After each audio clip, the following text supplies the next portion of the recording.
In all honesty, I didn't have my own card. Jill wouldn't let me have one.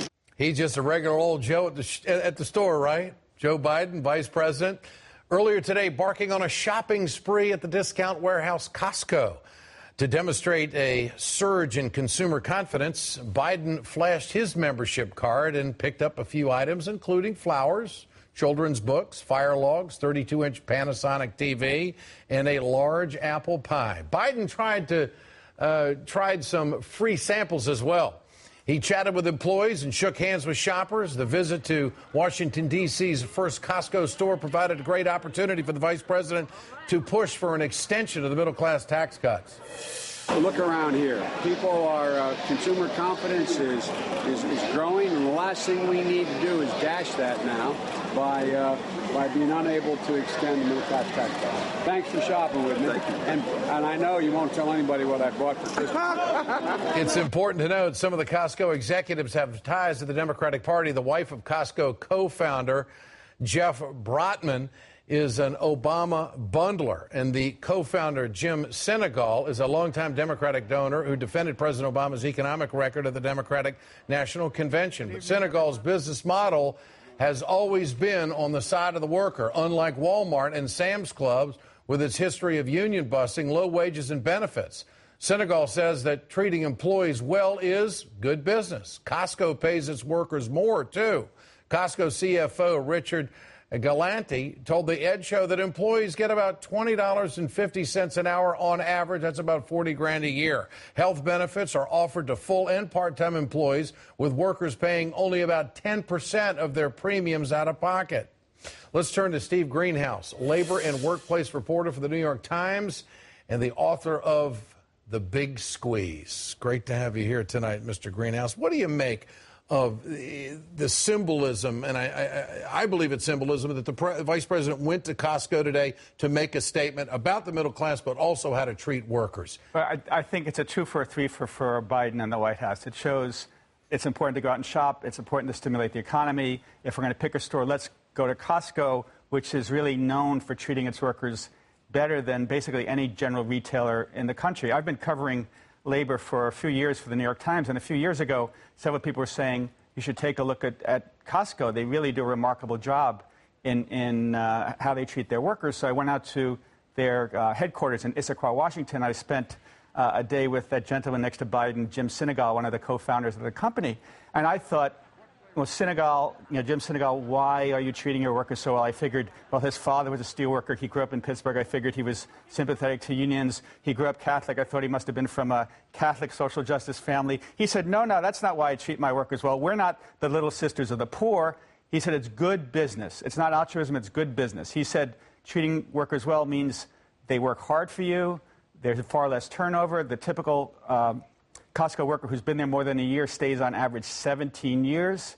Costco is known for having far less theft than most retailers. And he says when someone has to put the Huggies on the shelf in the middle of the night, they know exactly where to put it, unlike some other companies where there's huge turnover and every 6 months you have new employees. Well, let's talk about that turnover. They do not have the turnover that the other retailer has, Walmart and Sam's Club, but Walmart and Sam's Club makes more money than Costco. So it's a philosophy here that we're seeing play out. Big can be better if it's done right. Yes.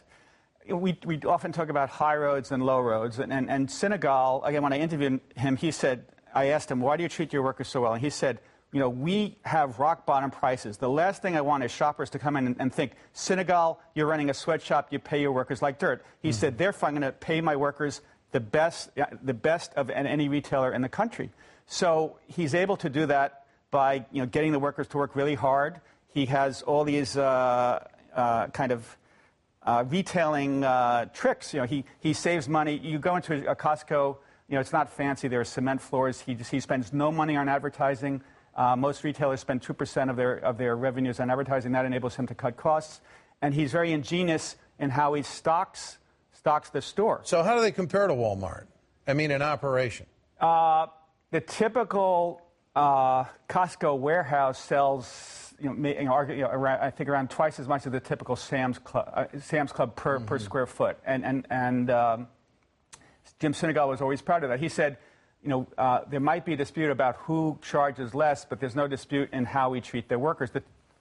But this is the perfect play for the Obama team, to go to a big retailer like this when consumer confidence is up, middle classers all over the place, to talk about these tax cuts, to show that this is where people shop and this is how you treat workers. I mean, it really is the perfect presentation for the Obama team at this point. Now, in many ways, you're right. Last week I was covering these protests at Walmart, and I interviewed numerous Walmart workers who said, we've been there 3 years, 5 years, 10 years, and we're making $8, $9, $10, $11 an hour. Mm-hmm. You just put up that number. At Costco, if you work there 4.5 years, you're making generally $20.50 an hour. That translates to $42,000, $43,000 a year, and then they kick in another $4,000 or $5,000 to your 401k. So an amazing thing is the typical Costco worker there for 4.5 years is making as much as the typical Walmart assistant store manager. Mm-hmm. Steve Greenhouse, New York Times. Great to have you with us tonight. Thanks so much. There's a lot more coming up in the next half hour of The Ed Show. Stay right with us. It's over. So no more Twinkies. This is it. Hostess executives demand huge bonuses while 18,000 people get fired. Congressman Jim McDermott responds next.